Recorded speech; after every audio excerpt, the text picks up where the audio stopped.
और बॉक्स जो है वो 10x10 का है, यानी 10 इंचेस मेरा ये और 10x10 इंचेस केक बोर्ड और 10x10 का जो है वो केक बॉक्स यूज़ कर रही हूँ मैं।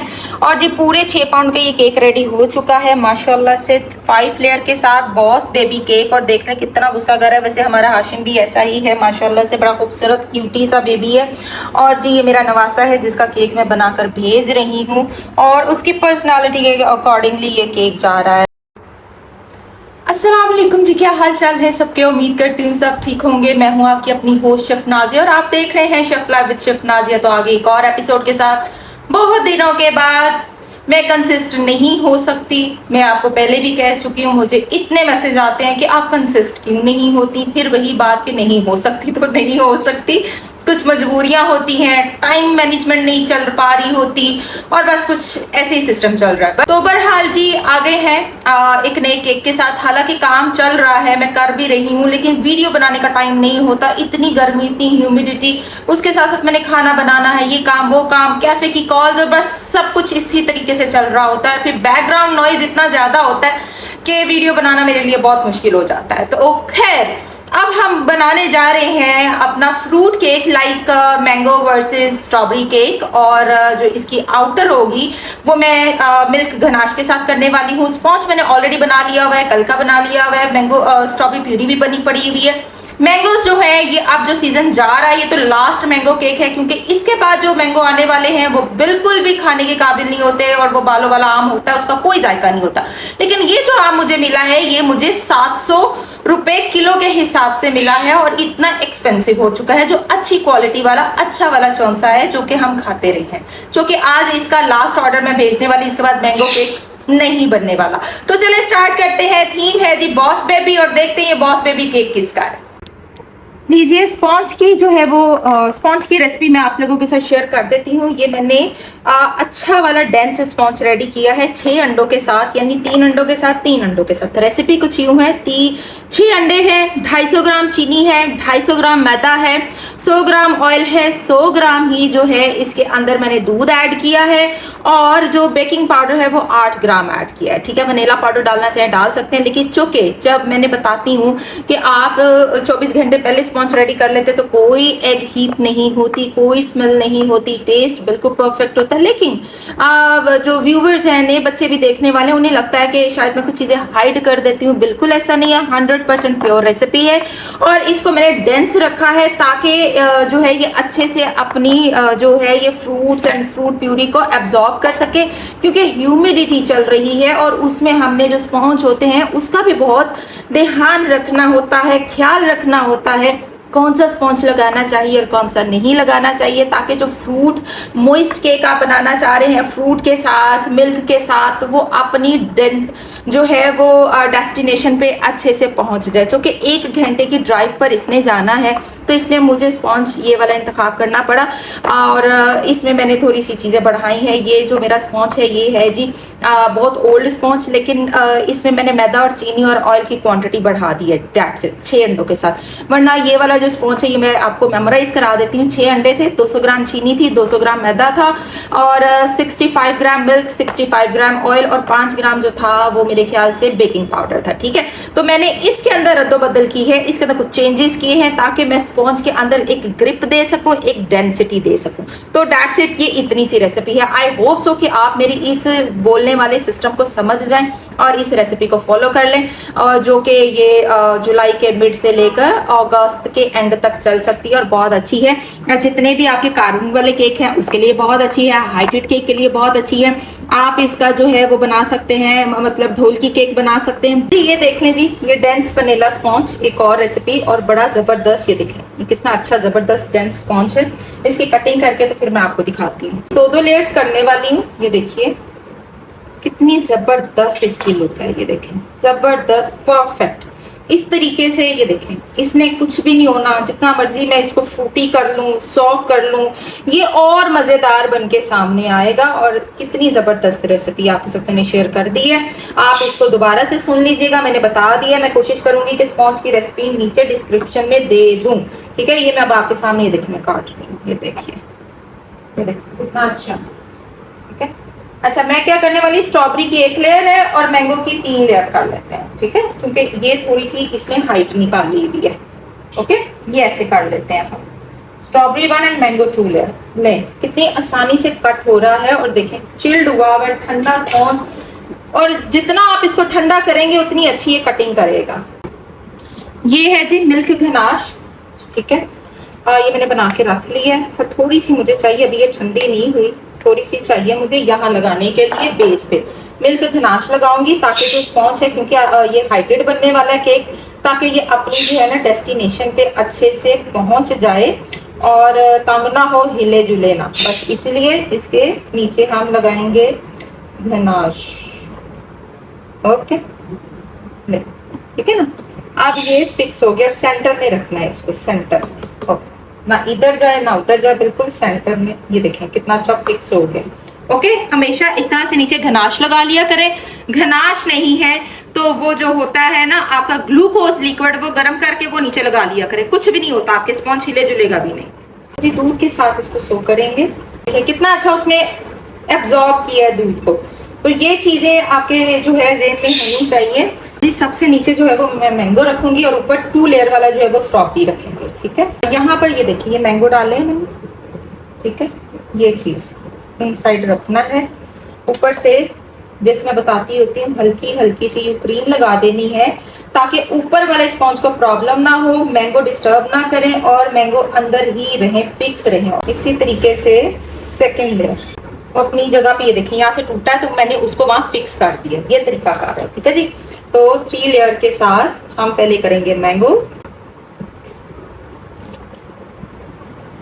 और फिर अगेन हल्की हल्की सी हम ऊपर से क्रीम यूं एप्लीकेट कर देंगे ताकि ये फिक्स हो जाए। अच्छा जी, ये लेयर जो है ये हम स्ट्रॉबेरी के साथ करेंगे, यानी 2 लेयर हमारी उसकी हो गई, और ये ऊपर वाली जो है ये हम स्ट्रॉबेरी कर लेते हैं, ठीक है, कोई मसला ही नहीं है। ये देखिए, काइंडली इसको थोड़ा सा यूं मिक्स कर लें ताकि अच्छे से स्ट्रॉबेरी का जो फ्लेवर है वो इसमें आ जाए। आ गया हमारी 4th लेयर, देखिए माशाल्लाह कितना जबरदस्त। अगेन स्ट्रॉबेरी वाला करके इसको फ्रिज में रखते हैं। ले जी, इसको रखते हैं फ्रिज में, ठीक है, और लाते हैं गनाश को, उसको करते हैं थोड़ा सा बीट। मिल्क गनाश की रेशो समझ लें, 300 ग्राम मेरी चॉकलेट है और 100 ग्राम मेरी क्रीम है। कोई भी डाल लें, नॉन डेयरी डाल लें, डेयरी डाल लें, कोई मसला नहीं है, इसमें ऐसा कोई इशू नहीं है, ठीक है। अब इसको थोड़ा सा विप करेंगे। लीजिए जी, ये हमारी विप हो गई है गनाश। केक को थोड़ा ठंडा होने के लिए रखा है ताकि वो थोड़ा ठंडा हो जाए, ताकि उसके ऊपर गनाश लगाते ही जो है ना गनाश जमना शुरू हो जाए। अब जब आपका लॉन्ग डिस्टेंस पे केक जा रहा है, और कस्टमर को काइंडली आपने समझा देना, जब वो कोई फ्रूट केक का ऑर्डर दे तो उसको बताएं कि ये हमें करना पड़ेगा, इतनी सी चॉकलेट लगानी पड़ेगी जो कि उसको वो होल्ड कर सके। हम डार्क नहीं लगाएंगे, हम मिल्क चॉकलेट का इंतखाब करेंगे, ठीक है। तो काइंडली ये चीज़ें थोड़ी सी कस्टमर को समझाएं ताकि वो समझ सके। जब वो कहते हैं ना कि नहीं ये चॉकलेट वाला नहीं होना चाहिए, ये वो नहीं कोई खाता या कोई इशू है, हाँ एलर्जी इशू है, वो एक सेपरेट प्रॉब्लम है, उसमें फिर आप वाइट चॉकलेट गनाश के साथ जाएंगे। देखिए एलर्जी भी होती है, लोगों को नहीं पता होता डार्क चॉकलेट से है, मिल्क चॉकलेट से है, वाइट चॉकलेट से है। ये चीज़ें आप लोगों ने अपने जहन में रख लेनी है। जब उनको कोई मसला ही नहीं है, सिर्फ टेस्ट का मसला है कि कोई खाएगा नहीं, तो फिर आपने क्या करना है, तो फिर आपने कस्टमर को समझाना है कि हमें इतनी चॉकलेट लगानी पड़ेगी। एक आ गया मेरा बाहर, ये देखें, ये मैंने लिए हैं जो स्क्यूवर्स होते हैं, उनको मैंने कर लिया अच्छे से क्लिंग रहा। मैंने पहले देखा है मुझे कितनी इसकी हाइट चाहिए, उसके मुताबिक जो है मैंने इसको कर लिया है, ये देखें, ठीक है। मैं अपनी फ्रॉस्टिंग की तरफ आने लगी हूँ, ये जो गनाश फ्रॉस्टिंग है इसकी तरफ, ठीक है।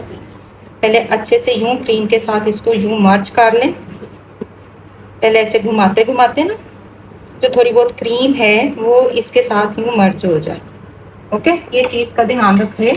बहुत सारे मुझे बच्चियां कहती हैं जब हम इस तरह से लगाती हैं तो वो क्रीम उसको गनाश को टिकने नहीं देती, वो चॉकलेट को बाहर ले आती है। क्वेश्चन आते हैं मेरे पास ऐसे, यानी समटाइम तो बच्चों को बताना भी नहीं आ रहा होता कि उनके साथ क्या क्या इश्यूज चल रहे होते हैं, ठीक है। जब हम 1 और 3 की रेशो बनाते हैं ना तो हमारी गनाश स्टिफ होती है, तो उसको थोड़ा सा आप लूकवार्म करते जाएं और यूज़ करते जाएं तो वो आपके केक को अच्छे से होल्ड करती चली जाएगी। ये याद रखिए, ये देखें ना, ये जैसे ये दूर से मैंने कर दी है, ये देखें ये जो इशू आता है ना, जैसे आप गनाश एप्लीकेट कर रहे हैं, जो क्रीम है या फ्रूट है तो वो उसको नहीं लगने देती। इसका कोई ऐसा बड़ा सीन नहीं है। आप हल्की हल्की अपनी गनाश, ये देखें ये 3:1 की रेशियो है ना, ये थोड़ी सी स्टिफ होती जा रही है रूम टेम्परेचर पर भी। तो इसको मैं हल्का सा लूक वार्म करूँगी, ये सेट हो जाएगी तो ये बहुत अच्छे से एप्लीकेट हो जाएगी। तो मैंने लूक वार्म किया और ये देखें कितनी अच्छे से सेट हो गई है, ये देखें। ठीक है, अभी इसके ऊपर क्रीम भी आनी है, इसीलिए ये जो होते हैं ना दूर के ऑर्डर्स, तो वहां पर हमें ये जुगाड़ लगाने पड़ते हैं ताकि हमारा जो केक है वो अच्छे से अपनी डेस्टिनेशन पे पहुंच जाए और प्रॉब्लम भी ना करे। ये चीज ये देखिए फ्रिज से निकाला है केक और ये देखें ये कितना अच्छा स्टिफ हो गया। देखें ये गनाश, यही गनाश बेस्ट है। ये देखें ब्लू क्रीम, हल्का सा मैंने ब्लू कलर ऐड करके मैं पाइपिंग बैग में डाल के जो है थोड़ा सा बॉर्डर देना है ब्लू कलर का और बाकी हमारा सारा वाइट होगा, ताकि जो ये ब्लू शेड है ये मुंह में ना लगे। बहुत लाइट सा करना है, ज्यादा नहीं करना। ब्लू शेड मुंह में आता है, ये भी कस्टमर जो है जी कंप्लेन करते हैं कि जी ब्लू शेड लग गया। हालांकि बताया जाता है कि ये जितने भी शेड्स हैं ये एडिबल है, इसका नुकसान कुछ नहीं है। हाँ ये थोड़ा बहुत मुंह में जरूर लगेगा, लेकिन इसके लिए घबराने की जरूरत नहीं है, फिर ये स्टेन चले भी जाते हैं। कस्टमर को ये तो शौक होता है कि हम इस तरह के केक्स ले लें और फिर स्टेन का बहुत ज्यादा कंप्लेन करते हैं। इसको जो है वो मैं हल्का सा यूं स्टिफ मैंने करना है, ठीक है। डन हो गया हमारा केक।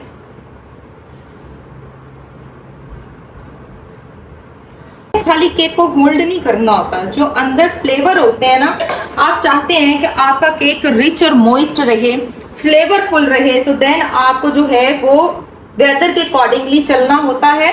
और फिर उसको देखें मैंने कितना अच्छा उसको गनाश के साथ फिक्स किया, ठंडा हो गया। अब आप जैसे मर्जी इसकी फ्रॉस्टिंग कर सकते हैं, बाहर जो मर्जी कर लें, कोई भी क्रीम कलर दे लें। कस्टमर को इत्मीनान में लेते हुए ये काम करना जरूरी है।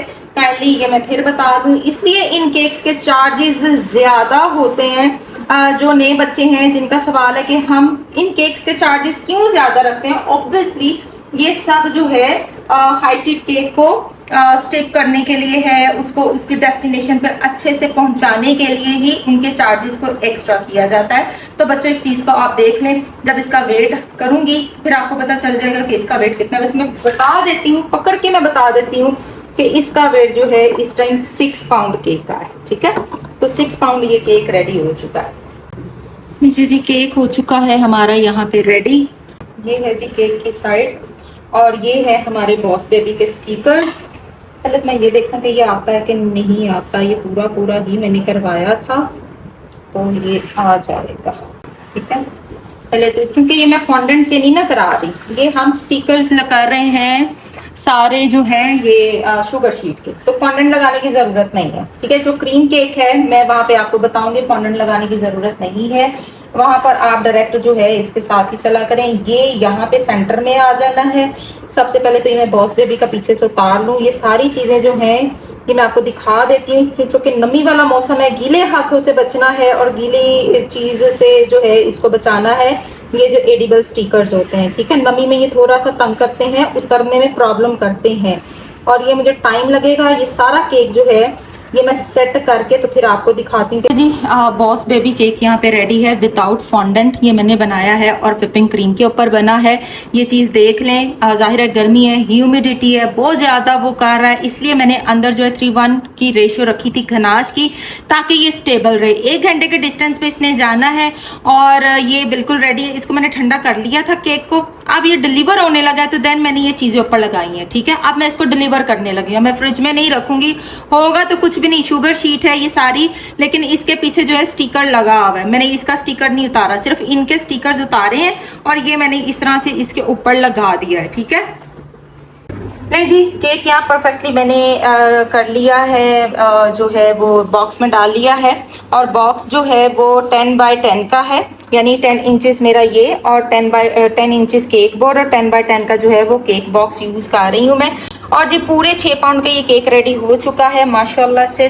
अच्छा जी, जहाँ तक इस केक की प्राइस की बात है तो कितने पाउंड का वो मैंने बता दिया कि 6 पाउंड का है। प्राइस जो है इस केक की जो हम सेट करने वाले हैं वो है ऑलमोस्ट 2200 से 2500 पर पाउंड, क्योंकि घनाश भी है, फ्रूट भी है, महंगे मैंगोज हैं, तो 2500 पर पाउंड के हिसाब से इस केक ने डिलीवर होना है। और 2500 पर पाउंड से आप 2200 तक आ सकते हैं, इससे नीचे नहीं जा सकते। 2500 से लेके 2300 2200 तक आप पर पाउंड ये केक सेल कर सकते हैं। 5 लेयर के साथ बॉस बेबी केक, और देख रहे कितना गुस्सा कर रहा है। वैसे हमारा हाशिम भी ऐसा ही है माशाल्लाह से, बड़ा खूबसूरत क्यूटी सा बेबी है। और जी ये मेरा नवासा है जिसका केक मैं बनाकर भेज रही हूँ, और उसकी पर्सनालिटी के अकॉर्डिंगली ये केक जा रहा है। तो चलें जी, मिलेंगे नेक्स्ट एपिसोड में। देखते रहिए शफला विद शेफ नाजिया, दुआ में याद रखिए।